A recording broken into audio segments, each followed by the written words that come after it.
I've had many recurring questions over the last few months, from waders to shotgun shells, choke tubes, duck hunting, and puppies. So I figured I'd make a video to answer some of your most common questions today. I'm Joel Strickland, and this is Surviving Duck Season. Thanks for watching. So back during duck season, I was wearing a pair of waders, nondescript. They didn't have a logo on them, and had quite a few of you asking me what they were. Then this picture showed up in this issue of Wildfowl magazine, along with this ad. Then the questions started pouring into my inbox. What's the deal with high and dry zipper waders? Well, they're a game changer. I got a prototype pair of them in December and wore them throughout the rest of duck season, every day. And then I wore them just about every day of February and March working on the property. And they are the best waders I've ever worn. Super comfortable, and of course no leaks. Let me say this about High and Dry. They are one of my brand partners, and the reason they are is because their waders are the best. Now, I've been using their waders for over 5 years with no leaks, and I'm totally convinced of their quality. And I also believe in the guys who are behind the products. That's how I work with all my partners. I have to be convinced in their products and the company mindset. I like working with innovators and companies who care about the outdoors and their customers' experience. So, you know, if I recommend a product, it's passed my vetting process, and you can count on it being a great product. Okay, let's look at the new features of the High and Dry zippered wader. It's got hand-warming pockets that are lined with quick-dry fleece, which I can attest it does dry quickly. Also, there are 2 additional zippered pockets, big enough to put your phone in. Now, obviously, the main zipper is the biggest feature of this new wader. It's strong, durable, and easy to use. Oh, and I almost forgot, they improved the straps, which was a really big deal to me. They're more comfortable, lower profile, and dual adjustable. High and Dry have been making industrial grade waders for years. Originally, just a piece of gear that was created out of necessity by clam and oyster watermen. They couldn't get a pair of waders to hold up to their needs, so they made their own. They released their first waterfowl hunting waders in 2018.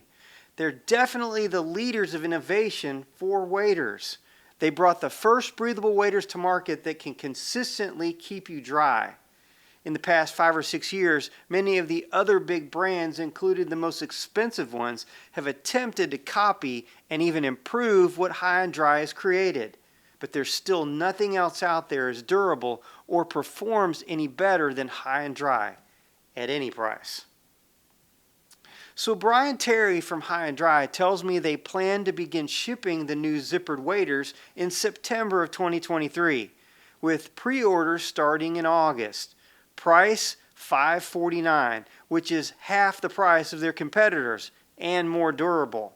I suspect there'll be many $1,000 wader guys who may pick up a pair of these High and Dries for when they have to send off their expensive designer waders for warranty repairs.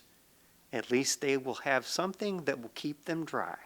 While I was looking at this magazine, I noticed just a few pages over was an ad for Boss shot shells. I was like, hey, that's my hand. Well, that was when Dirk from Boss came hunting with me back in January. Now, speaking of Boss and shotgun shells, that's a category full of questions. In fact, even though I've had so far 9 episodes released of my shotgunning series, I still get questions that are clearly covered on those videos in great detail. I find it pretty crazy that even though I may have debunked, proven, or cleared up any confusion on a product, idea, or myth, I still have people commenting on videos as if they're hearing something completely opposite of what I talked about on the video. My favorite ones are about the shot string, and also the ones about choke tubes, especially Pattern Master. Bottom line, shot string is irrelevant, and even if it weren't, the Pattern Master choke does not shorten the shot string, and it's not the best patterning tube either. But if you do have some questions after you've really watched the series, I'm planning to do a shotgun Q&A on an upcoming video. So if you'd like some more clarification on things we talked about, let me know down in the comments. I've had a lot of people asking what I'm going to shoot this season. Well, I've learned so much in researching and testing, that's a pretty easy one to answer. I'll be shooting Boss shot shells and Muller choke tubes. Now, as far as the Boss shells go, I'll be shooting the War Chiefs this year, 2 3/4 inch 12 gauge 3.5s and 20 gauge 3.5s. And I'll also be shooting some number 5s. So what are the War Chief shells?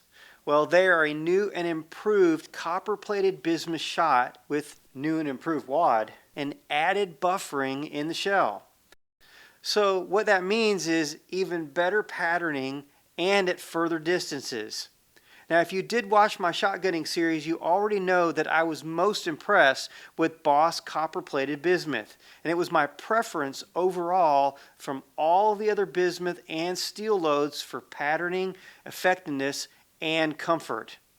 Now, that was their legacy loads, which are still available, but the War Chiefs are a new product line at a slightly higher cost. Now, I got a call from Brandon Surecki in late December when he was working on the new prototype load.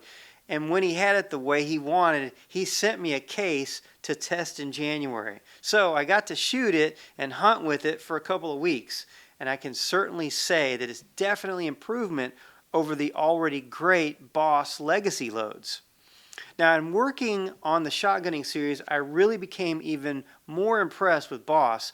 Not only that they provide a superior product, but they are also committed to conservation and the user experience. Brandon Surecki is the brains behind the brand and one of the smartest guys I know. He's truly an innovator and committed to making the industry better and educating the public in shotgunning. So let's talk about my favorite choke. Well, again, if you've truly watched the series, especially episode number 9, where I take you on a deep dive into my choke tube research, you would know that the clear conclusion I came to was Muller chokes. They outperformed everything with 4 different shotguns and 30 plus ammo loads, and that's between 40 other choke tubes. When I'm shooting ducks inside 35 yards, I like my Muller decoy choke. If I'm needing to shoot more like 40 or 50 yards, then I'm shooting the Muller passing choke. Now, just like with high and dry waders and Boss shells, Muller is a company that I can stand behind. Jimmy Muller is another brilliant dude in the world of shotgunning and ballistics. He's got a similar story to high and dry and Boss. I can't find the product that I want, so I'll make it myself. And in that, he's created the best choke tubes in the world. And he's also committed to educating people in ballistics and shooting. Something else that I want to say about Muller choke tubes and Boss shot shells is that I'm very proud to announce both as brand partners. Also, because I believe in their products, I've decided to provide Boss shells and Muller tubes to the guys that will be hunting with me this year at our new Lost Bridge Duck Club in Arkansas. We'll also be offering high and dry waders and gear from Avies. Avies? I'll have more to say about that company on a future video. So now let me give you an update on the Lost Bridge. Now, if you've missed the video where I told you about the property, you really need to watch that. But we've been working very hard on the habitat, land improvements, and getting started on the lodge. I thought I was busy before we bought this place, but there's so much to do to get the wintering grounds ready for the waterfowl and for the hunters at the Lost Bridge Duck Club. Now, we started in the spring with draining the water off of our impoundments. Then we identified some problem areas that we wanted to improve, either from a habitat management standpoint, like doing different things with water, disking, things like that, or from an infrastructure standpoint, like repairing levees and that sort of thing. In the middle of all of that, we've also been in the process of clearing some of the pine trees out so we can make room for a lodge. We've had one of the wettest years ever in our area, and it's rained nearly every week of the year, so our progress has been slowed a lot.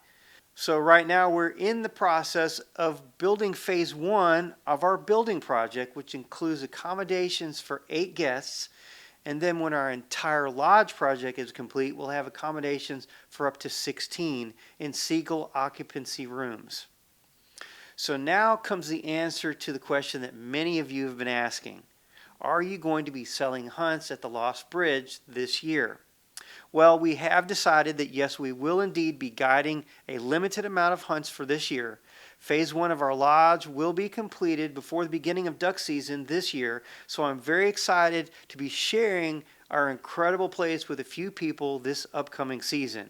So if you're interested in hunting with us, you can find out more details at lostbridgeduckclub.com. Now, I'll be posting some short updates on the progress of the club on our social media for Lost Bridge Duck Club, so make sure you follow us on Facebook and Instagram. I'll also be sharing with you more duck-related posts and habitat work on my Surviving Duck Season social media, so make sure you follow me there too. And I'll be creating longer form videos and releasing them right here on Surviving Duck Season. Okay, so many of you have also been asking about Zoe and the puppies. So I have an update for you on that too. We had Zoe bred with Finn back in May, but unfortunately it didn't take for whatever reason. So she didn't get pregnant. We were very disappointed because we were looking so forward to the potential of that breeding. God's got another plan though, and that's okay. I'll still be hunting Zoe this coming season, but getting a new pup into training with Jason Craig, we'll just have to see how that one plays out. Now, if you miss seeing my shotgun series, it will change your life. Check out the first video in the series right here. And YouTube thinks you're going to like this video right here. I'm Joel Strickland. God bless you, and I'll see you on the next video.